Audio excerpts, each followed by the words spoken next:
हम पढ़ रहे हैं चैप्टर 1 जिसका नाम है 3 क्वेश्चंस, 3 सवाल।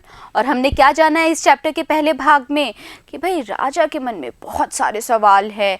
बहुत सारे हैं क्या? नहीं बच्चों, 3 सवाल हैं जो राजा के मन में हैं। और उसने क्या किया है, उसने भेजा है अपने दूतों को पूरे राज्य में कि भाई कोई भी बुद्धिमान व्यक्ति जो उन सवालों के उत्तर देगा उसे मैं पुरस्कार दूंगा।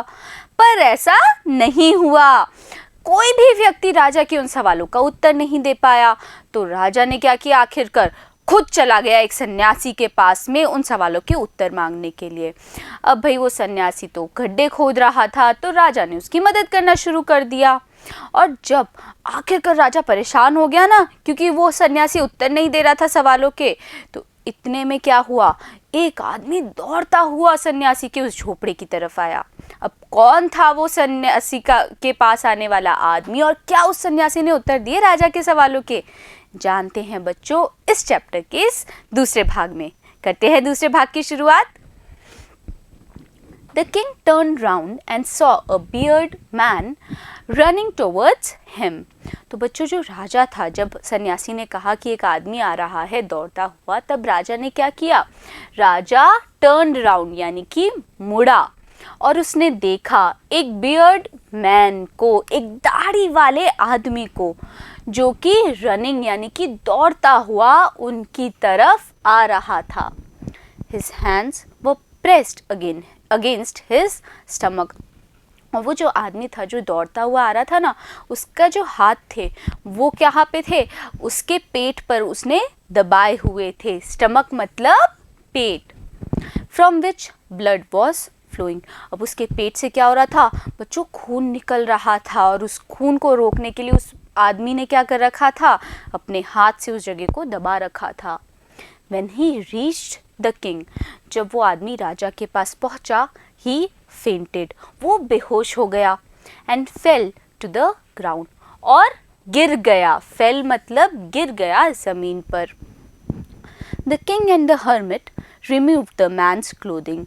अब वो जो राजा था और सन्यासी था, उन दोनों ने क्या किया, हटा दिए उस आदमी के कपड़े, and found, और उनको मिला a large wound on his stomach, एक बहुत बड़ा घाव उस आदमी के पेट पर। The king washed and covered it. अब राजा ने क्या किया, उस घाव को धोया और ढका। किस चीज से ढका बच्चों, अभी जानेंगे। पहले क्या करेंगे, हम मीनिंग्स को साथ साथ रिवाइज करेंगे। देखिए पहला क्या है, बियर्ड मैन यानी कि दाढ़ी वाला आदमी। टोवर्ड्स मतलब की ओर या फिर तरफ। स्टमक यानी कि पेट। ब्लड यानी कि खून। फेंटेड मतलब बेहोश हो गया। फेल मतलब गिरा। रिमूव्ड मतलब हटाया गया या फिर हटाया। वूंड क्या होता है बच्चों, घाव। तो भाई राजा ने क्या किया, उस घाव को अच्छे से धोया और ढका विद हिज हैंकरचीफ। हैंकरचीफ क्या होता है, रुमाल। तो अपने रुमाल से उस घाव को ढकने की कोशिश की। But the blood would not stop flowing. पर बच्चों वो जो खून था ना, वो बहना नहीं रुक रहा था। The king redress the wound. अब उस राजा ने फिर से उस घाव के ऊपर पट्टी करना शुरू किया। रीड्रेस्ड मतलब दोबारा पट्टी करना शुरू किया। अंटिल जब तक, एट लास्ट आखिरकार, द ब्लीडिंग स्टॉप्ड, वो जो खून निकल रहा था ना बच्चों, खून बह रहा था, वो नहीं रुक गया। तब तक राजा बार बार पट्टी करता रहा।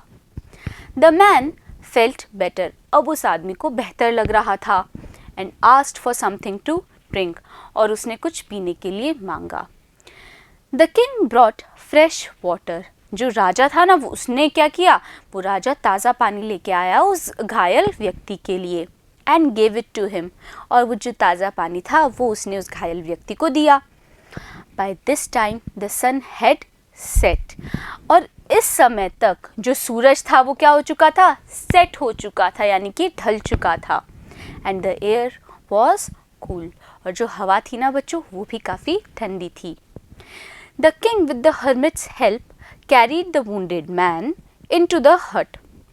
वो जो राजा था उसने क्या किया, हर्मिट की, सन्यासी की हेल्प से, मदद से, carried the wounded man, wounded मतलब घायल, वो राजा उस सन्यासी की मदद से उस घायल व्यक्ति को लेकर गया हट में, झोपड़ी में, and laid him on the bed, और लेड कर दिया मतलब लेटा दिया उस घायल आदमी को बेड पर, बिस्तर पर।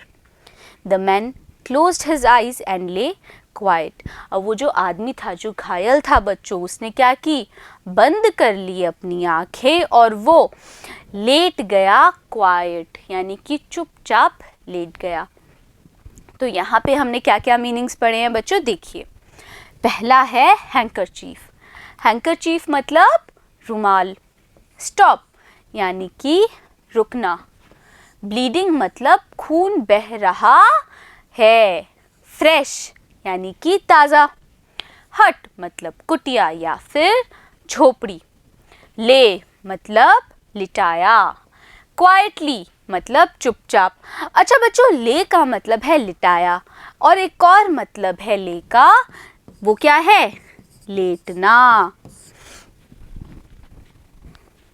अब ये देख रहे हैं हम, ये तस्वीर में क्या दिख रहा है, जो राजा है वो इस घायल आदमी के क्या कर रहा है भाई, घाव पर पट्टी कर रहा है। अब देखते हैं आगे क्या हुआ। The king tired by his walk and the work he had done। अब जो राजा था बच्चों, वो बहुत ज़्यादा क्या हो गया था, टायर्ड हो गया था, थक गया था चलने के कारण, एंड द वर्क, और उस काम के कारण, ही हैड डन, जो कि उसने किए थे, यानी कि जो खुदाई का काम उसने किया था ना सन्यासी के घर में, उसके कारण, और वो जो घोड़े से उतर के सन्यासी के झोपड़ी में गया था पैदल चल के, उसके कारण, lay down on the floor, राजा बहुत थक गया और वो लेट गया ज़मीन पर, and slept through the night, और वो पूरी रात सोया। When he awoke, जब वो क्या हुआ, When he awoke नहीं होता बच्चों, क्या होगा, awake, जब राजा उठा, it was several minutes before he could remember where he was। तो क्या हुए भाई, जब राजा उठा तो उसको कुछ मिनट लग गए, है ना, और वो मिनट क्यों लग गए, वो याद करने में कि वो कहाँ पर है, और ये अजनबी, बियर्ड मैन, स्ट्रेंज मतलब क्या होता है बच्चों, अजनबी, और बियर्ड का मतलब तो हम समझ चुके हैं ना, बियर्डेड मैन का मतलब क्या है, दाढ़ी वाला व्यक्ति। तो जब राजा उठा तो उसको कुछ मिनट लगे याद करने में कि वो कहाँ है, और ये अजनबी सा दाढ़ी वाला आदमी कौन है। तो यहाँ पे क्या क्या मीनिंग्स है बच्चों, देखिए। पहला है अवेक यानी कि जाग गया, रिमेंबर मतलब याद आना या फिर याद रखना, स्ट्रेंज मतलब अजीब। Forgive me, said the bearded man in a weak voice। अब बच्चों, ये जो दाढ़ी वाला आदमी था ना, उसने कमज़ोर सी आवाज़ में कहा, वीक वॉइस मतलब कमज़ोर आवाज़ में कहा, Forgive me, मुझे माफ़ कर दो। When he saw that the king was awake। अब ये इस दाढ़ी वाले आदमी ने कब कहा, जब उसने देखा कि राजा उठ गया है। I do not know you and have nothing to forgive you for, said the king। तो राजा ने क्या कहा कि भाई मैं तो तुम्हें नहीं जानता, और इसी कारण से मैं तुम्हें किसी भी बात के लिए माफ़ कैसे करूं। You do not know me, but I know you। ये बच्चों क्या है, I। तो बच्चों, उस दाढ़ी वाले आदमी ने कहा कि आप मुझे नहीं जानते, पर मैं आपको जानता हूँ। I am that enemy of yours। मैं आपका वो शत्रु हूँ, who swore revenge on you, जिसने क्या लिया, swore लिया यानी कि प्रण लिया, revenge का, बदले का आपसे, यानी कि मैं आपका वो शत्रु हूँ जिसने प्रण लिया था कि मैं आपसे बदला लूँगा। Because, भाई क्यों मैं आपका शत्रु हूँ, देखिए, क्योंकि you put my brother to death। आपने क्या किया था, मेरे भाई की क्या करवा दी थी बच्चों, मेरे भाई की मृत्यु का कारण बने थे।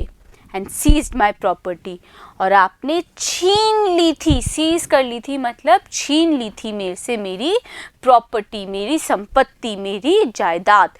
तो भाई चूंकि आपने मेरे भाई को मार दिया, मेरी जो संपत्ति थी, जायदाद थी, उसको छीन लिया, इस कारण से मैं आपका शत्रु हो गया और मैंने प्रण लिया कि मैं आपसे बदला लूँगा। तो बच्चों यहाँ पे क्या क्या शब्द हैं देखिए।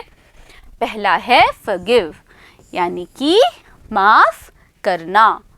फिर है एनिमी मतलब दुश्मन। रिवेंज यानी कि बदला। डेथ मतलब मृत्यु। सीज्ड मतलब जब्त या फिर छीन लेना। प्रॉपर्टी मतलब जायदाद या फिर संपत्ति। I knew you had gone alone to see that hermit। अब वो दाढ़ी वाला जो आदमी है ना, वो आगे बता रहा है, क्या बोल रहा है कि मैं जानता था कि आप अलोन अकेले जा रहे हैं उस हर्मिट से, उस सन्यासी से मिलने के लिए। And I made up my mind to kill you, और मैंने अपना मन बना लिया कि मैं आपको मार दूंगा ऑन योर वे होम, जब आप घर वापस जाएंगे तो। बट द डे पास्ड, पर पूरा दिन गुजर गया। And you did not return, और आप नहीं रिटर्न किए मतलब आप नहीं लौटे। So I left my hiding place, इसी कारण से मैंने क्या किया, मैंने छोड़ दी अपनी वो हाइडिंग प्लेस यानी कि छिपने वाली जगह को। And I came upon your body guard, और मेरा क्या हुआ बच्चों, केम अपॉन मतलब मेरा सामना हुआ आपके उस बॉडी गार्ड से, अंगरक्षक से। Who recognized me, और उस अंगरक्षक ने क्या किया, मुझे रिकॉग्नाइज कर लिया, मुझे पहचान लिया। एंड wounded me, और उसी अंगरक्षक ने मुझे wounded कर दिया मतलब घायल कर दिया। I escaped from him, मैं उस बॉडीगार्ड से, उस अंगरक्षक से बच निकला। But I should have died, पर मैं मर जाता if you had not dressed my wounds, अगर आपने मेरे घावों पर पट्टी नहीं की होती तो। I wished to kill you, मेरी क्या इच्छा थी कि मैं आपको मार दूं। And you have saved my life, और आपने मेरे जीवन को बचा लिया। तो बच्चों यहाँ पे क्या क्या शब्द हैं देखिए। पहला है recognized यानी कि पहचान लिया। फिर है escaped यानी कि बचना या फिर निकलना। तो बच्चों वो जो घायल आदमी था जिसकी राजा ने जान बचाई, वो असल में राजा की क्या करने आया था, राजा की जान लेने ही आया था। पर अब क्या हुआ है, क्या इस आदमी का मन बदला, चलो जानते हैं। नाउ इफ़ आई लिव, अब ये जो दाढ़ी वाला आदमी है वो बता रहा है कि अब अगर मैं जीवित रहता हूँ, I will serve you as your most faithful servant, मैं क्या करूँगा, मैं आपको सर्व करूँगा, मैं आपकी सेवा करूँगा आपके सबसे ज़्यादा फेथफुल सर्वेंट की तरह। फेथफुल मतलब वफादार। तो ये आदमी बोल रहा है मैं आपके सबसे ज़्यादा वफादार नौकर की तरह आपकी सेवा करूँगा। And will order my sons to do the same, और मैं अपने बेटों को भी यही हुक्म दूंगा कि वो आपकी बिल्कुल वफादारी से सेवा करें। Forgive me, मुझे माफ़ कर दीजिए। The king was very happy to have made peace with his enemy so easily। अब ये जो राजा था ना बच्चों, ये राजा बहुत खुश हुआ कि क्या हो गई है, he had made peace यानी कि शांति स्थापित हो गई है उसके और उसके शत्रु के बीच में इतनी easily, इतनी आसानी से। And to have won him over as a friend, और राजा इस बात से भी बहुत खुश हुआ कि उसने उस शत्रु को क्या कर लिया है, जीत लिया है एक मित्र की तरह। He not only forgave him, अब उस राजा ने ना केवल उस आदमी को माफ़ किया, but said he would send his servants and his own doctor to look after him, और राजा ने ये भी कहा कि भाई वो अपने नौकर और अपना खुद का जो डॉक्टर था, चिकित्सक था, उसे भेजेंगे टू लुक आफ्टर हिम, ध्यान रखने के लिए उस आदमी का। And he promised to give back the man his property. और बच्चों, राजा ने ना केवल ये कहा कि भाई उस घायल व्यक्ति की मदद के लिए वो अपने नौकर और चिकित्सक को भेजेंगे, बल्कि ये भी कहा, ये भी उन्होंने क्या किया, प्रॉमिस किया, वादा किया कि वो गिव बैक कर देंगे, लौटा देंगे उस आदमी की प्रॉपर्टी को, जायदाद को, संपत्ति को। तो यहाँ पे क्या क्या शब्द हैं देखिए। सबसे पहला है फेथफुल, यानी कि वफादार। सर्वेंट मतलब सेवक या फिर नौकर। पीस मतलब शांति। वॉन मतलब जीत लिया। लुक आफ्टर यानी ध्यान रखना। प्रॉमिस्ड यानी कि वादा किया। Leaving the wounded man, the king went out of the hut. अब उस घायल आदमी को वहीं पर छोड़ते हुए जो राजा थे वो उस झोपड़ी के बाहर गए। And looked round for the hermit. And looked round मतलब ढूंढने लगे उस सन्यासी को। Before going away, he wished once more to get answers to his questions. अब अभी भी भाई इतनी सारी घटनाएं हो गई पर राजा को सवाल के उत्तर नहीं मिले ना, तो हट से बाहर आकर, झोपड़ी से बाहर आकर राजा फिर उस सन्यासी को ढूंढने लगे, इस आशा में कि जाने से पहले क्या मिल जाए, उसे उसके सवालों के उत्तर मिल जाए। The hermit was on his knees. अब वो जो hermit थे, वो जो सन्यासी थे, वो अपने घुटनों पर, knees पर मतलब घुटनों पर बैठे हुए थे। Sowing seeds in the beds. Sowing seeds यानी कि बीज बोते हुए उन क्यारियों में that had been dug the day before, जिन्हें खोदा गया था एक दिन पहले। The king went up to the hermit and said, अब ये जो राजा था वो उस सन्यासी के पास गया और कहा, For the last time I beg you to answer my questions. आखिरी बार मैं आपसे विनती कर रहा हूँ कि आप मुझे मेरे सवालों के उत्तर दीजिए। वाइस मैन, ए बुद्धिमान व्यक्ति। तो बच्चों यहाँ पे ये जो मीनिंग्स हैं ये तो यहाँ पर है ही नहीं, है कि नहीं? तो इन मीनिंग्स को हम याद अभी नहीं करेंगे। हम किन किन मीनिंग्स को याद करेंगे देखिए। विश्ड, विश्ड का मतलब होता है आशा करना। फिर है सोइंग, सोइंग मतलब बोना, और सीड्स यानी कि बीज। और बेग का मतलब क्या होता है? बेग का मतलब होता है निवेदन करना, विनती करना। You have already been answered. अब भाई राजा ने कहा कि आप मुझे, भाई मैं आखिरी बार आपसे विनती कर रहा हूँ, मुझे उत्तर दे दीजिए। तो सन्यासी ने कहा कि तुम्हें तो पहले से ही उत्तर दे दिए गए हैं। Said the hermit, सन्यासी ने कहा। Still bending down, अभी भी वो सन्यासी नीचे झुके हुए थे। To the ground, जमीन पर। And looking up at the king, और उस राजा को देखते हुए। As he stood before him, जब राजा उनके सामने खड़े थे, यानी कि भाई ये जो सन्यासी थे वो घुटनों के बल बैठे हुए थे और राजा उनके सामने थे। तो भाई बस सर उठाकर उन्होंने क्या कहा सन्यासी ने कि भाई तुम्हें तो तुम्हारे सवालों के पहले से उत्तर मिल गए। How have I been answered, what do you mean? तो राजा ने पूछा मुझे किस प्रकार से उत्तर मिल गए, आपका क्या मतलब है? बच्चों जानेंगे कि क्या मतलब है, पर पहले क्या करेंगे, हम पहले मीनिंग रिवाइज करेंगे ना। देखिए यहाँ पर जो पहला मीनिंग है वो है ऑलरेडी। ऑलरेडी मतलब पहले से या फिर अब तक। फिर है बेंडिंग डाउन मतलब नीचे झुकना। Do you not see, replied the hermit, उस सन्यासी ने उत्तर दिया कि तुम क्या नहीं देख पा रहे? If you had not pitied my weakness yesterday, अगर तुम्हें नहीं आई होती दया मेरी कमज़ोरी पर कल। यस्टरडे मतलब पिछला कल बच्चों, बीता हुआ कल। तो जो सन्यासी है बोल रहे हैं कि अगर तुम्हें नहीं दया आती मेरी कमज़ोरी पर, मेरी कमज़ोरी पर कब? यस्टरडे यानी बीते हुए कल को। And had not dug these beds for me, और नहीं खोदते तुम ये क्यारियाँ मेरे लिए। You would have gone away, तो तुम चले जाते वापस। Then that man would have attacked you, और अगर तुम चले जाते तो वो जो आदमी था वो तुम पर अटैक कर देता, आक्रमण कर देता।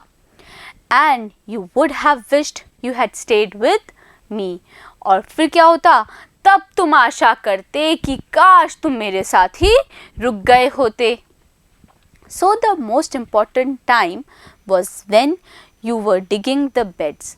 तो फिर उस हर्मिट ने समझाया कि इसी कारण से जो सबसे इम्पॉर्टेंट समय है वो कौन सा है तुम्हारे लिए, जब तुम खोद रहे थे मेरे लिए क्यारियाँ.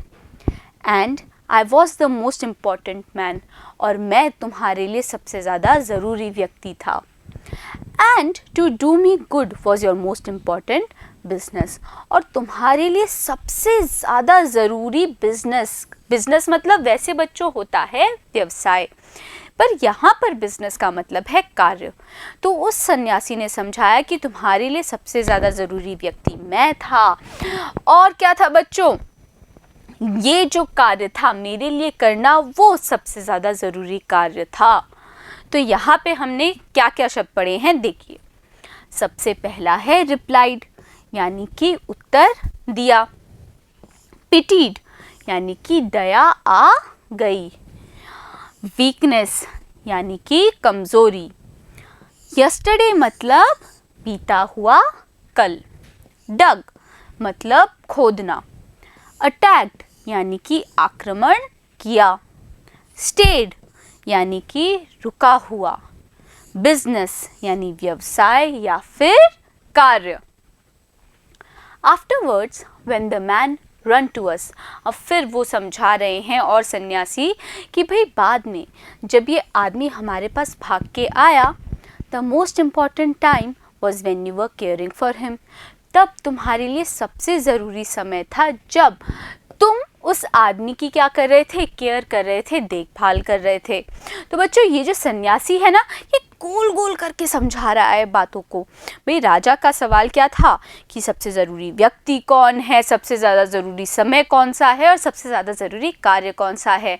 तो सबसे पहले हर्मिट ने क्या कहा, सन्यासी ने कहा कि सबसे ज़्यादा ज़रूरी समय वो था जब तुम मेरे लिए गड्ढा खोद रहे थे, तब सबसे ज़्यादा ज़रूरी आदमी मैं था, और सबसे ज़्यादा ज़रूरी कार्य क्या था कि तुम मेरी मदद करो.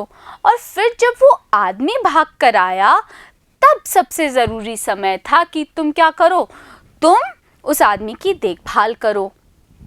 Because if you had not dressed his wounds, क्योंकि अगर तुम उस आदमी की घावों को क्या नहीं करते, घावों पर पट्टी नहीं करते, ही वुड हैव डाइड, तो वो आदमी मर जाता. Without having made peace with you, बिना तुम्हारे साथ शांति स्थापित किए. So he was the most important man, इसी कारण से वो आदमी तब सबसे ज़्यादा ज़रूरी आदमी था. And what you did for him, और तुमने जो उस आदमी के लिए किया, was your most important business, वो था तुम्हारे लिए सबसे ज़्यादा ज़रूरी कार्य. Remember then there is only one time that is important. तो बच्चों अब हर्मिट ने अपनी आखिरी बात कही. क्या कहा, उसने कहा कि याद रखना, there is only one time, केवल वही समय ज़रूरी है, and that time is now. और वो समय कौन सा है बच्चों जो सबसे ज़्यादा ज़रूरी है, वो समय है नाउ, अभी का, वर्तमान का, इसी क्षण का वो समय है. It is the most important time, यही सबसे ज़्यादा ज़रूरी समय है. तो बच्चों केयरिंग का मतलब देखिए, कहानी में आगे जानने से पहले सन्यासी ने क्या कहा. और देखिए, केयरिंग मतलब चिंता या फिर देखभाल करना.